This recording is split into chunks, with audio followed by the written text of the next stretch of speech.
DLD, Developmental Language Disorder. Have you come across this term? Is it familiar to you?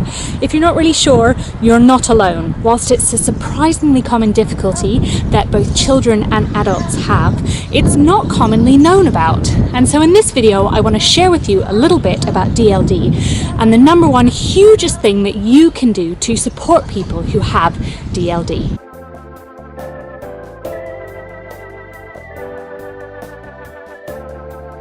DLD describes when someone has difficulty understanding language or talking, and this can affect all sorts of aspects of communication, from thinking about the sounds in words to coming up with the right vocabulary, stringing it all together, and then on top of that actually processing what other people are saying.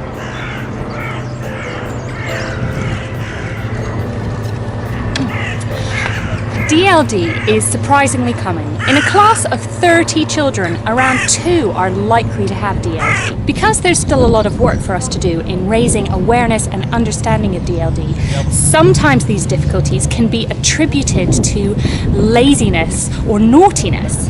So you might hear people say, "He just doesn't pay attention," or "She never answers me when I call on her in class," or "She's always just messing around in the back and not applying herself."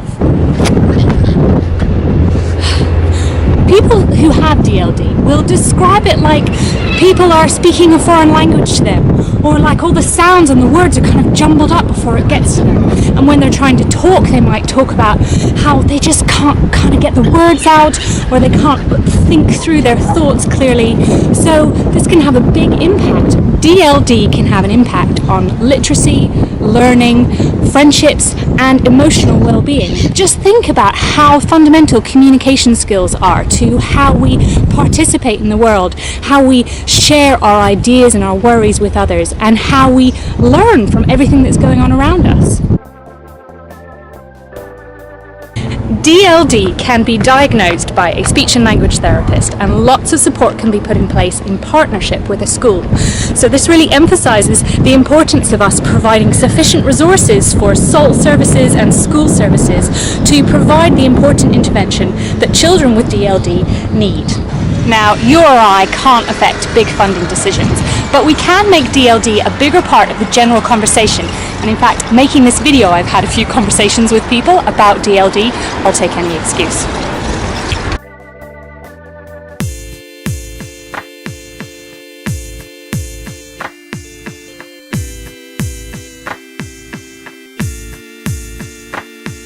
What I'm struck by in conversation with people who have DLD is how the additional difficulty is created by the fact that people around them don't really understand what this means. And so in addition to these people having difficulties talking and expressing their ideas, they also are weighed down by the burden of needing to explain it to everyone around them to help those people understand them and how they can help. So the one thing that we can all do to help people who have DLD is to make it part of the general conversation, to build our own understanding and awareness of it, and so we can feel more confident about talking about it and knowing how to help those people who have it. Just in the same way that if someone is struggling with their reading, the question of dyslexia crops up in conversation. I hope that when someone is struggling with talking and learning in the classroom, in building friendships and participating in different situations, the question of DLD can crop up in conversation in thinking about how we can support that individual.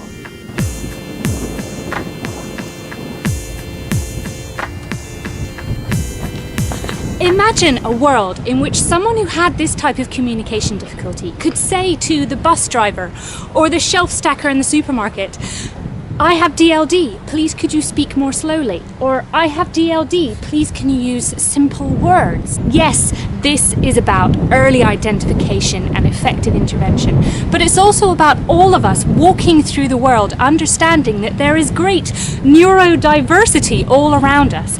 And if we accept that some people might need extra time, some extra allowances, understanding and support, then surely we can all become a more kind, compassionate community.